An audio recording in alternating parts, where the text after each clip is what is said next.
Good morning, everybody. Welcome back to First English Khmer class 595 បាទអរុនសួស្តីកូនទាំងអស់គ្នាសូមស្វាគមន៍មកកាន់ថ្នាក់ភាសាអង់គ្លេសខ្មែរដំបូង595ទាំងអស់គ្នាថ្ងៃនេះយើងរៀនជាមួយគ្នាអំពី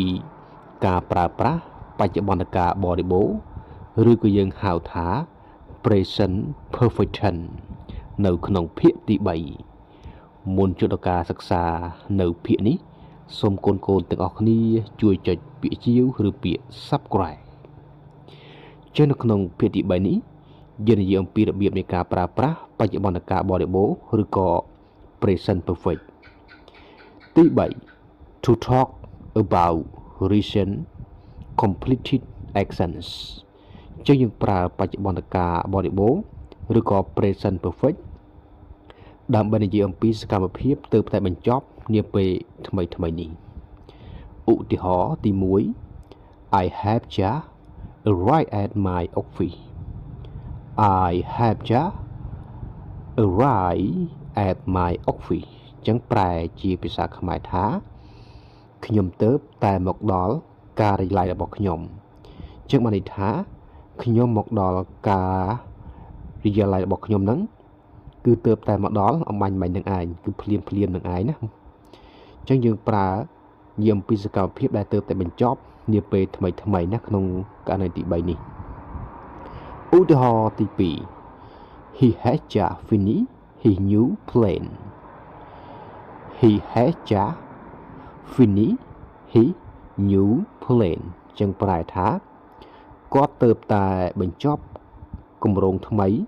ឬក៏ផែនការថ្មីរបស់គាត់នាពេលថ្មីនេះគឺនាពេលថ្មីនេះបានន័យថាគាត់ទើបតែបញ្ចប់គម្រោងឬក៏ផែនការថ្មីរបស់គាត់នាពេលថ្មីនេះឯងឧទាហរណ៍ទី3 They have just left their high school They have just left the high school ពួកគេទើបតែបញ្ចប់ថ្នាក់វិទ្យាល័យពេលថ្មីនេះពួកគេទើបតែបញ្ចប់ថ្នាក់វិទ្យាល័យពេលថ្មីនេះអញ្ចឹងករណីទី3នេះយើងនិយាយអំពីសកម្មភាពដែលទើបតែបញ្ចប់នាពេលថ្មីនេះករណីទី4 to talk about unfinished actions from past till now និយាយពីសកម្មភាពមិនទាន់បានបញ្ចប់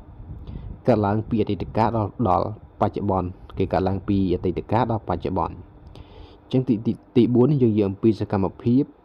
ដែលមិនទាន់បានបញ្ចប់ណាកើតឡើងពីអតីតកាលរហូតមកដល់បច្ចុប្បន្ននេះឧទាហរណ៍ទី1 I have lived in Cambodia for 40 years I have lived in Cambodia for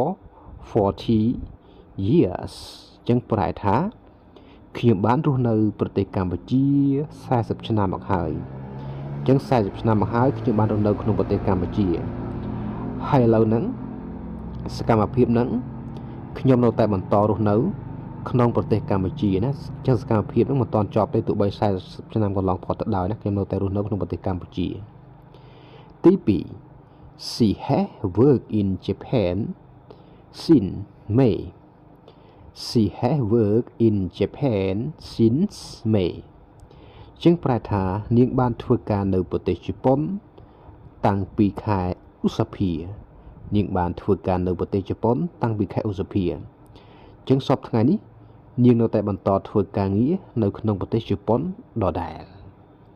ឧទាហរណ៍ទី3 I have been an English teacher for 10 years I have been an English teacher for 10 years ខ្ញុំគឺជាគ្រូបង្រៀនភាសាអង់គ្លេសរយៈពេល10ឆ្នាំមកហើយអញ្ចឹងខ្ញុំបានបង្រៀនភាសាអង់គ្លេសហ្នឹងតាំងពីអតីតកាលមកដល់ពេលនេះគឺ10ឆ្នាំមកហើយខ្ញុំនៅតែបង្រៀនភាសាអង់គ្លេសអញ្ចឹងសកម្មភាពហ្នឹងគឺមិនទាន់ចប់នោះទេអូខេ everybody មុននឹងបញ្ចប់នៅភាគទី3នេះលោកគ្រូសូមបង្ហាញឧទាហរណ៍ពីរទៀតទី4 We have just met our teacher We have just met our teacher ពួកយើងទៅតែជួបគ្រូរបស់ពួកយើងអញ្ចឹងករណីទី4នេះគេរបស់ទី4នេះគឺនិយាយអំពីសកម្មភាពដែលទៅតែបញ្ចប់នាពេលថ្មីនេះទី5 She have worked in a bank for 5 years She have worked in a bank for 5 years នាងបានធ្វើការនៅក្នុងធនាគារមួយអស់រយៈពេល5ឆ្នាំមកហើយអញ្ចឹងសប្តាហ៍នេះនាងនៅតែធ្វើការនៅក្នុងធនាគារនោះដដែលនៅក្នុងភាគទី3នេះកូនបានដឹងអំពីនិយមន័យទី3យើងប្រើ present perfect និយាយអំពីសកម្មភាពដែលទៅតែបញ្ចប់ថ្មីហើយករណីទី4យើងប្រើ present perfect និយាយអំពីសកម្មភាពដែលបានកើតឡើងពីអតីតកាលហើយបានបន្តមកដល់បច្ចុប្បន្នកាល